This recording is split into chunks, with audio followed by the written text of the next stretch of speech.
So joining us now is Dr. Eytan Cohen, Yanarocak, a Turkey expert at the Moshe Dayan Center at Tel Aviv University, Turk himself. Thank you. Thank you so much for having me. Of course. Let's talk about this. All right. Turkey selling weapons across NATO, hosting the Alliance Summit, stopping Iranian ballistic missiles, mediating between Washington and Tehran to a certain extent. Is Erdogan genuinely positioning Turkey to fill the vacuum that you would say America's leaving behind? Well, we can definitely say that he's seizing the historical opportunity. While the United States is going out from, presiding, leading NATO, Turkey is now filling the gap. You also mentioned it, very well that Turkey's manufacturing and production chain is very well known, and they are producing and they are dispatching their products not only to West, also to Africa and to many different regions as well. Mm-hmm. So given this challenge that it is coming to Europe from the East, the Russian challenge, and we are also seeing the Iranian problem, so Turkey appears here as a very important actor. At the same time, Turkey is providing them UAVs, armored vehicles, and other products that Europe gravely needs. Mm-hmm. And on the other hand, the same Turkey is also constituting a security problem for Europe itself. I would like to remind that still a member of European Union, Republic of Cyprus, is suffering from Turkish occupation since 1974.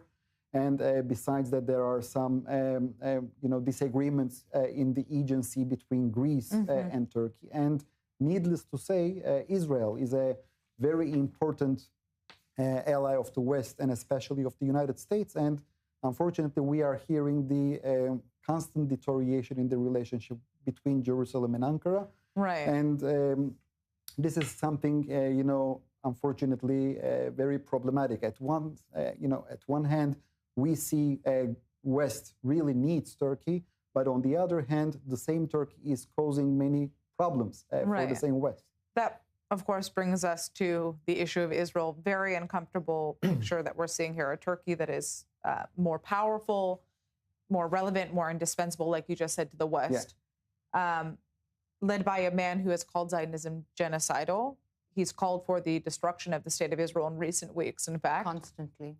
Does a stronger Erdogan make Israel fundamentally less safe at this point, in your eyes? Well, I would like to refer to Erdogan's very important statement from 2024. He said, just we acted in Nagorno-Karabakh and Libya, we may also act against Israel. What he did in Nagorno-Karabakh and what he did in Libya was to arm the government of national accord in Libya and also Azerbaijan against Armenia. In a nutshell, bottom line, Turkey, I think, may arm Israel's adversaries, but I really don't think that, at least in the short run, it will not going to confront Israel directly. But indeed, Turkey is a much more complex player when it is compared with Iran. Turkey has the NATO abilities, Air Force and Navy, and much more modernized when you compare with Iran. So you really do not want to become enemies with Turkey. And let me say it, very frankly, Israel has no such an agenda. Unfortunately, we are seeing this escalation coming from the Turkish side when the Turkish interior minister is saying that he would like to become the next governor of Jerusalem. So, of course, this is ringing the alarm bells in Jerusalem, and no one can blame the Israeli decision makers for being cautious. Well, I mean, the Israeli prime minister is taking this seriously at this point. Israel, when it receives a threat like that, takes those types of threats seriously. Ruth, I want to obviously bring you into this conversation because we have to talk about just what's happening between Trump and Erdogan in the face of all of this.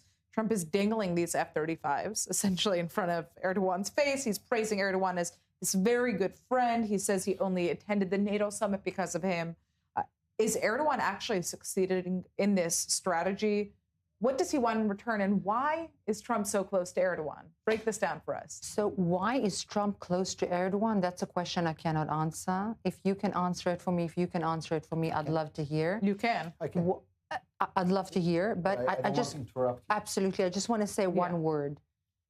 I'm far less worried about the Islamic Republic of Iran with its myriad of proxies, the Houthis, the Hezbollah, Hamas, Islamic Jihad, and so on, for a while now. Not that they are not a threat, not that they've been completely put down.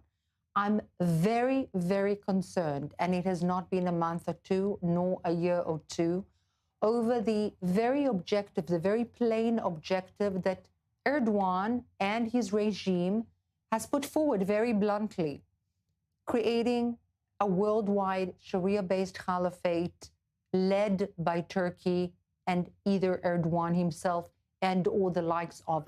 He is a leader that has been grown, let's say, and enriched by ideology of one of the founders of the Islamic Brotherhood. So feeding, training, funding the adversaries of Israel, i.e.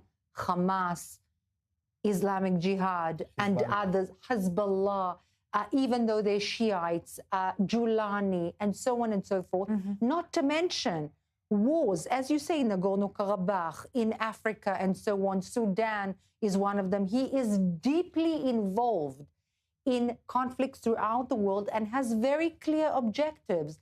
This is my worst and biggest fear, and should be on the agenda of the Europeans, Canadians, Australians, and the United States of America. Is Trump understanding that, given that he has all the intelligence that we have and perhaps more? He's ignoring. And in this regard, if you allow me, Please. I would like to answer your question. When I'm looking at American foreign policy vis-a-vis Turkey and this so-called bromance between Donald Trump and Recep Tayyip Erdogan, I'm coming to a conclusion that I have to compare Donald Trump's first term vis-a-vis his second term. I only would like to remind his first term. During his Donald Trump's first term, we witnessed that the United States imposed sanctions on Turkey, on the Turkey's defense minister, on the Turkish defense industry, Turkish interior minister. It was a disastrous relationship, and it ended there. And when I'm looking at the second term, it's totally different story, because Turkey penetrated into Syria for the first time ever after, First World War. And when I'm looking at the American history, well, the Americans could never penetrate into Syria in their entire history. In 1918, when the First World War ended, the French came there, then the Soviets, then the Russians and Iranians, and now the Turks are paving the way of the Americans for the first time in history into Syria, and now they are reconstructing Syria. Last January, the Syrian regime took control of the oil wells in northeastern country. And who do you think that some of these shares are poured to? Of course, to the Americans. And when you are seeing and making this comparison, I think the equation is very, very clear. While Donald Trump is getting what he really wants from Syria, penetration, influence, and money, Erdogan is getting from Trump legitimacy, and these kind of, praises that Erdogan is a strong guy, he is respected. If he didn't receive such an invitation from Erdogan, he wouldn't come to Turkey. I mean, come on. Of course, he would have come to Turkey, not because of Erdogan, but this is Erdogan's payment, Unbelievable. Yeah. All right. Well, I'd like to thank both of you so much Thank you for joining us. This was really a fascinating discussion. We're going to be turning now to Iran.